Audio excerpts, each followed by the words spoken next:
Bonjour. Vous êtes le fondateur de Ears 360. C'est bien ça. C'est la nouvelle alternative au coton-tige, puisque désormais, nous n'avons plus le droit d'en utiliser à cause du plastique et des dégâts que ça occasionne notamment les océans, mais aussi l'environnement. Vous avez 32 ans et vous êtes en ce moment avec ce Ears 360 en phase de test.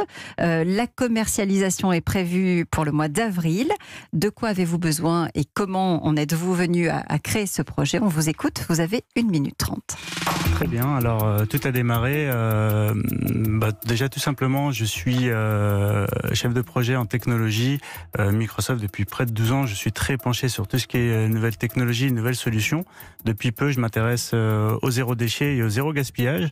Donc j'avais arrêté d'utiliser le coton-tige et effectivement, depuis le 1er janvier 2020, la loi de la biodiversité interdit la vente de plastique à usage unique.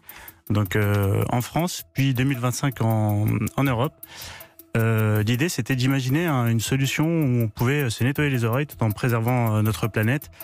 Et j'ai fait une étude et j'ai vu que la plupart des solutions étaient soit traumatiques ou soit inefficaces. J'ai eu la chance de m'approcher du syndicat national des médecins de l'ORL, qui m'a énormément accompagné sur le développement de ce projet. Donc le coton-tige, effectivement, aujourd'hui fait partie des 10 gros polluants qu'on retrouve dans nos océans, mais également responsable de à peu près de 12 000 cas par an d'accidents domestiques. La technologie et l'innovation se trouvent sur la tête qui est en forme de spirale. Donc le produit est entièrement fait de silicone. Il va s'adapter à tout type de conduit. Donc à partir de 7 ans, on va vraiment cibler le cérumen qui se trouve dans le tiers externe de l'oreille. Alors aujourd'hui, nous recherchons des financements pour pouvoir nous développer, pour pouvoir dégager du temps, car aujourd'hui je travaille encore à côté. Et on avait fait une campagne de Kickstarter et on a vu que le produit a un intérêt également à l'échelle internationale. Donc on aimerait bien faire du recrutement et continuer sur de la recherche et développement et pourquoi pas apporter de nouvelles solutions ou travailler également sur une version infantile. Alors on va voir ce qu'en pensent tout de suite nos experts, Fabrice, Delphine. L'idée est bonne, on aimerait bien en savoir un petit peu plus d'ailleurs. Hein. Tout à fait, Raphaël. D'ailleurs, j'allais rebondir là-dessus. J'ai compris que c'était bon pour l'environnement, c'est génial, mais est-ce que c'est bon pour nos oreilles? Et ça, je ne l'ai pas bien entendu. Alors c'est ça. Alors effectivement, contrairement aux autres solutions qu'on peut avoir, donc, qui est le coton-tige, donc aujourd'hui j'ai apporté un modèle anatomique. Le coton-tige pousse la cire. Et alors pourquoi cette solution va être efficace? C'est parce que elle va vraiment cibler et de par sa forme, elle aura tendance à tirer le cérumen qu'à le pousser et le côté non traumatique de par son design va empêcher d'atteindre les tympans. Alors on va expliquer, il y a effectivement cette petite spirale ouais. En haut qui va, c'est très souple, hein, ça rentre vraiment dans l'oreille sans difficulté et du coup c'est pas du tout invasif. Tout à fait. Delphine. Alors moi je trouve que, en tout cas j'ai l'impression que vous avez pensé à tout.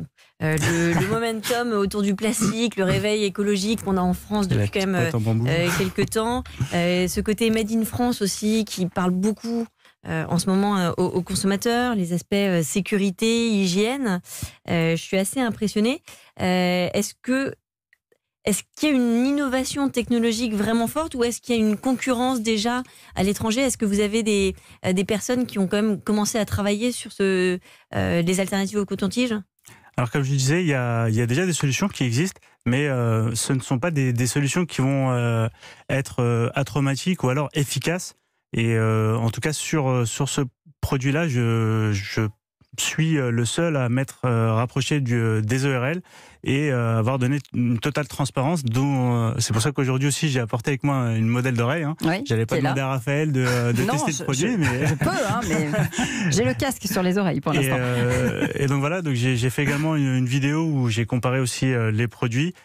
Voilà. Et en termes de gamme de prix, en prix, on sera autour d'une 20aine d'euros. Une vingtaine d'euros, oui. Et c'est un produit donc, qui est nettoyable, réutilisable. Tout à fait, et uniquement à l'eau, pas besoin de le stériliser puisque le cérumen est une partie du corps qui est entièrement stérile.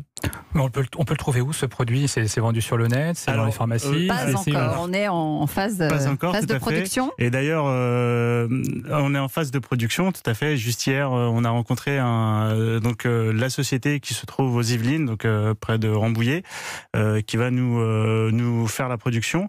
C'est une bonne nouvelle, ça. Tout à fait. Vous êtes de là-bas? C'est tout frais. Non, pas parce que c'est les Yvelines. C'est vrai que je suis un peu de là-bas, mais c'est une bonne nouvelle. Et avril 2020, la commercialisation. Alors, où? Dans les pharmacies, en grande surface? Alors, c'est ça. C'est de trouver des officines qui sont prêtes à travailler avec nous. Donc, on en a déjà trouvé quelques-unes. Et pourquoi pas le trouver à tout endroit où on est capable de trouver des cotons-tiges, au final, de trouver cette solution alternative. On lance également une campagne Ulule, donc on a besoin de vous qui nous écoutez pour nous soutenir sur ce projet. Une campagne Ulule qui va démarrer en début mars. Le prix, ce sera à peu près 20 euros. Le 19 prix sera, euros. Voilà, c'est ça, 19 euros. Il y aura un prix pour la campagne. Vous y croyez tous les deux, Delphine, Fabrice? C'est un bon produit, c'est un produit qui va marcher. On n'a rien pour remplacer le coton-tige aujourd'hui. Je pense que c'est tout à fait dans l'air du temps. Il y a clairement un marché, même si les pédiatres commencent à dire effectivement qu'il faut peut-être arrêter de nettoyer les oreilles. Je pense qu'effectivement, il y a un clair marché pour ça. Et c'est vrai que je suis assez impressionnée sur le fait, quand on regarde le prix des cotons-tiges et ce qu'on peut dépenser en plastique jetable chaque année, je pense qu'effectivement, le switch, la conversion des clients peut être extrêmement rapide. Vous avez réfléchi à une possible diversification sur d'autres produits d'hygiène? Alors, pour l'instant, rien que sur ce produit, on s'est aperçu qu'on apportait une solution également pour les personnes qui mettaient des appareils auditifs, parce que ils devaient se nettoyer les oreilles avant d'insérer ces solutions-là. Et à part d'utiliser le coton-tige qui poussait le cérumen et qui atténuait au final le son, j'ai eu beaucoup d'audioprothésistes qui m'ont dit ça c'était une réelle solution. Donc c'est une avancée et on va vous suivre et on le précise parce que vous l'avez dit, mais tout est vraiment éco-conçu puisqu'on a une petite boîte en bambou, c'est ça, en bambou qui pour est antibactérien naturel. Exactement.